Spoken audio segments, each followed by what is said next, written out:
From LEX 18, your official UK sports station for Big Blue Nation, this is BBN Tonight. Presented by UK Federal Credit Union.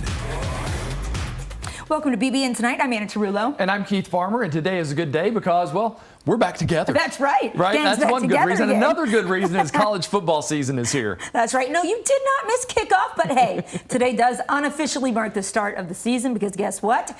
SEC Media Days began in Atlanta, Georgia, and we'll have you covered all week. Yeah, today was the day for three head coaches, LSU's Brian Kelly, Ole Miss's Lane Kiffin, and Missouri's Eli Drinkwitz. We also heard from League Commissioner Greg Sankey, and that's tonight's Big Blue story presented by CHI St. Joseph Health. All right, Media Days. That means we have fewer than 50 days until kickoff this season.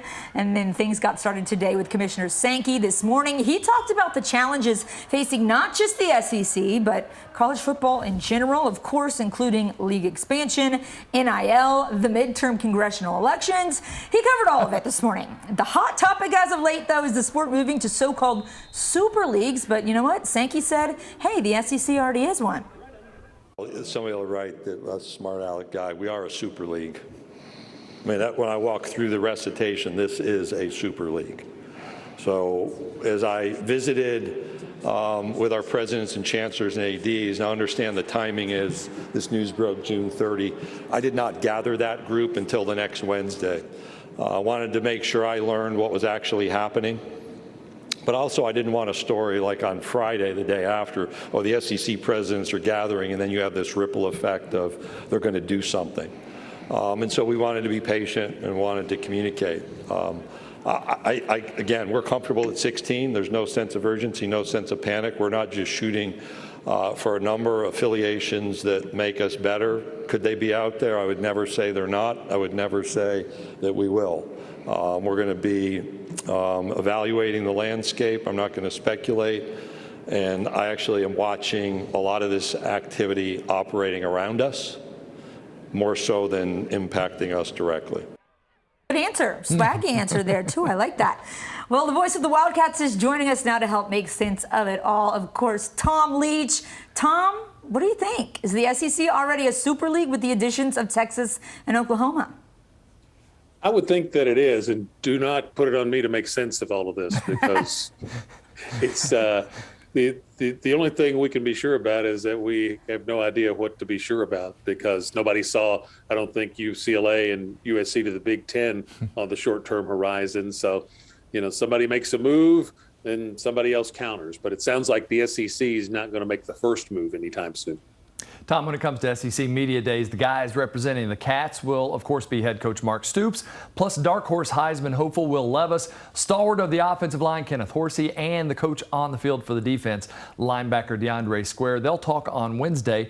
Let's start with Coach Stoops. What is it that you're hoping to hear from him as he's going into his 10th season?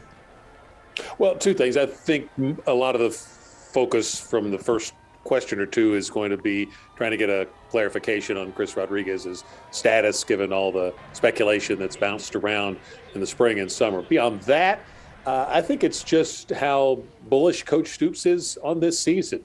He's not a guy that gives out a lot of false hype and, you know, pumping sunshine, whatever the phrase is. He's a guy that shoots it pretty straight, and he seems very optimistic about the team that he is going to put on the field this season.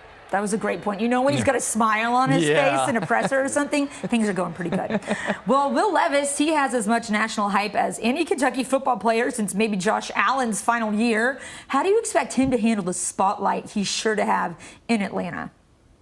Oh, I think he'll do well. I think he's been very savvy about how he's handled all of the attention and especially all of his social media.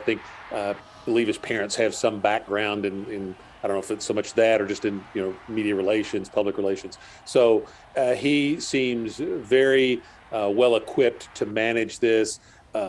You hear his teammates talk. They all talk about his focus, his work ethic, his leadership. So there's no red flags going up anywhere that tell you anything's going to his head. He seems very focused on trying to lead this team to Atlanta. That is their goal, to win the East. It's a tall hill to climb, but that's where their sights are set. And, you know, they have a chance to have the best quarterback on the field in a lot of the games that they'll play this season. That's true. All right, Kenneth Horsey is the leader of Kentucky's flagship unit, but there is a lot of turnover on that Big Blue Wall. No question, he's up to the task of leading the group, but what do you want to hear from him this week in Atlanta as he heads down there? Oh, I think the more confidence he has in those two new tackles, the better we'll all feel. But we've still got to see them perform. And really the big test is going to be in week 2 at Florida because, with Kenneth, you feel like you're solid there. I think the feeling is they're solid on the inside with transfer from Auburn at the other guard spot and with Cox moving over to center. He's got a lot of experience, just not at the center spot. But I think the feeling is he'll do fine there. But you're going to break in 2 new tackles. And Darian Kennard has been a rock there for a long time. And then Rosenthal transferred in, did a great job last season. So that's the big question mark. And the more confident Kenneth is, the maybe more confident the rest of us will be. Some big shoes to fill this season on the defensive line and secondary. But the second level looking pretty solid with DeAndre Square and Jacquez Jones both returning for another year. Square might know Brad White's system as well as Brad White does. But what are we hoping to hear from DeAndre this week? Just to see what he feels about those, other 2 groups that you mentioned, the guys up front on the D line and then the guys behind him in the secondary. You've got J.J. Weaver and Jordan Wright. I think both are potential, big factors in this fall. And, technically both play the same position a lot. So I'm interested with the experience that Brad White has there. We saw him with Josh Allen get real creative in deploying him in different ways. I think they'll have the opportunity to probably do some things like that with Jordan and JJ and the experience they have inside, and then Trevin Wallace as a rising star. So I think he can get real creative with the talent and experience he has on that second line to cause some problems for opposing quarterbacks and help the guys up front and in the back. Can't wait to hear it's football time in the Bluegrass, and also to Tom hear you behind the mic. Thanks so much. Appreciate your time. Yeah, it's somebody called it a few years ago talking season, and we're full blown into that this week. But I can't wait for actual football season to get. We're pretty good at talking season. All right, guys, we'll help you get that football fix again in just a few minutes with the help of Wesley Woodyard and Keenan Burton. But first, it's Jacob Toppin on the road, mic'd up, and hey, learning TikTok dances on the fly. That's talent. You're watching BBN Tonight. We'll be right back.